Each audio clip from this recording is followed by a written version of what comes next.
Welcome to the Pivot Point podcast. This season, I am focused on real-time hot topics and gender equality and the diversity spaces.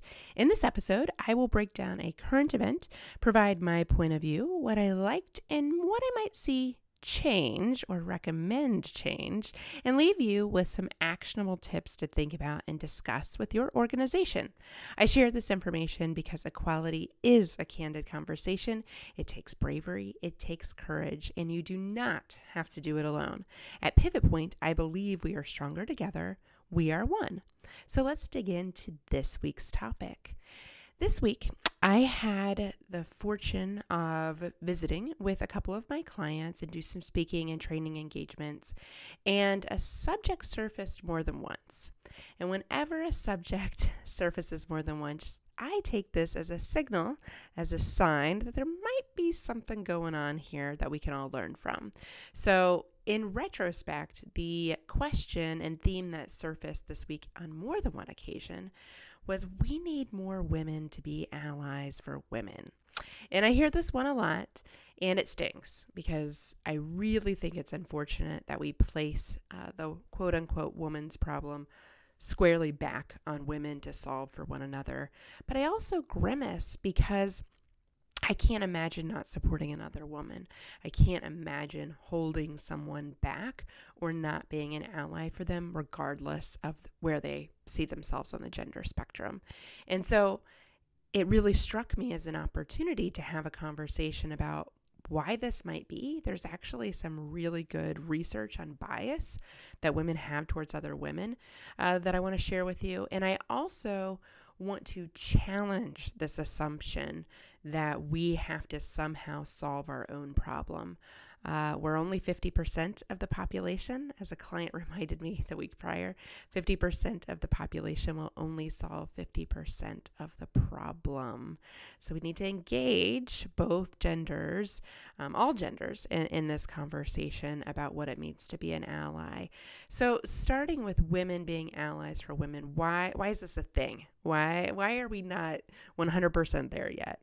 And the research that Joan C. Williams uncovered in her book, What Works for Women at Work, is there is 4 different types of gender bias in the workplace. And the biggest one that she found that highlights this scenario very well is what she calls the tug of war. And the tug of war gender bias essentially means that traditionally a woman has made it up inside an organization to the spot where she is one of very few, if any, other women. She has worked hard. She has made a lot of sacrifices. She more than not likely has taken on more of a masculine type of persona to blend in, to cover, to be a part of the group, be a part of the boys club. And therefore, she's not building a bridge back to other women wanting to follow her and climb up in an organization. There's a perception that there's only room for one woman at the table, and that's my spot. I earned it. You do the same thing. I'm not going to help you. No one helped me. And again, these are all stereotypes and generalizations, but I see these behavior manifest themselves real time inside organizations where women will tell me, you know, I actually have quite a few of male allies. I don't have female allies. I find that I'm one of few and we're kind of competing against one another. So there's this kind of mentality that there's only enough room for so many of us. And once I claim my spot, I win. It's a zero-sum game mentality, which we know is absolutely not true. With more women succeeding, we all succeed. The pie gets bigger. It's not about my slice versus your slice, right? Profits grow, collaboration grows, innovation grows. We have so much data on the business case to support this. But inside organizations, behaviors don't always match, right? We may say we believe in diversity and inclusion, but behind that are unfortunate behaviors like this one where we're not truly being allies to one another, and we're missing chances to be an ally.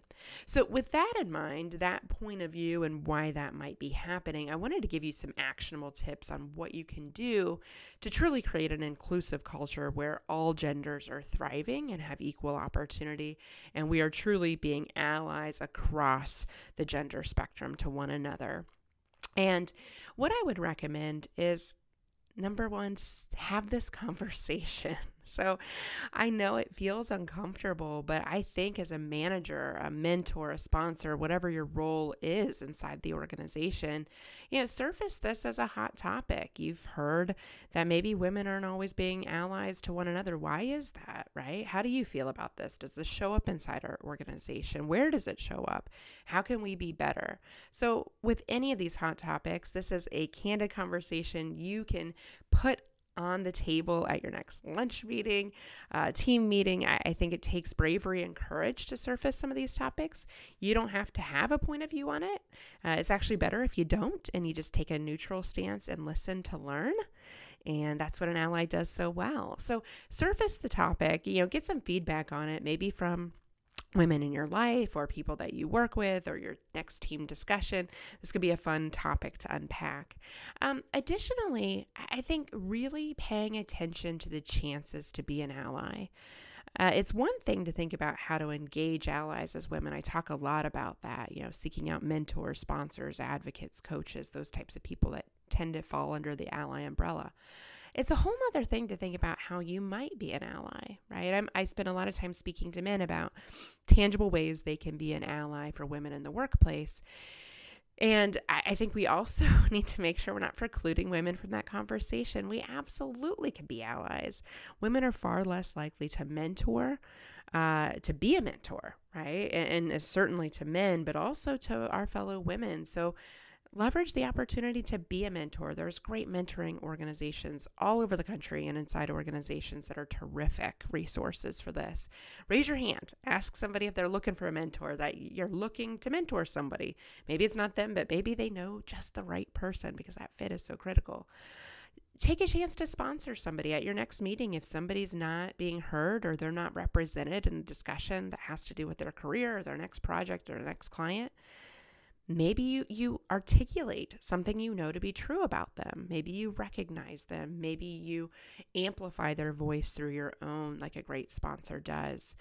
And additionally, advocate for one another. Celebrate successes that we have together. If you have a women's employee resource group, I know most organizations do, it's a safe place for women to come together and share and be vulnerable. I would leverage that safe space to surface this type of discussion. What does it mean to be an ally to one another? How can we be better allies for one another? What's one thing I could do to be more of an ally for other women at our organization? Those types of questions facilitate a powerful dialogue.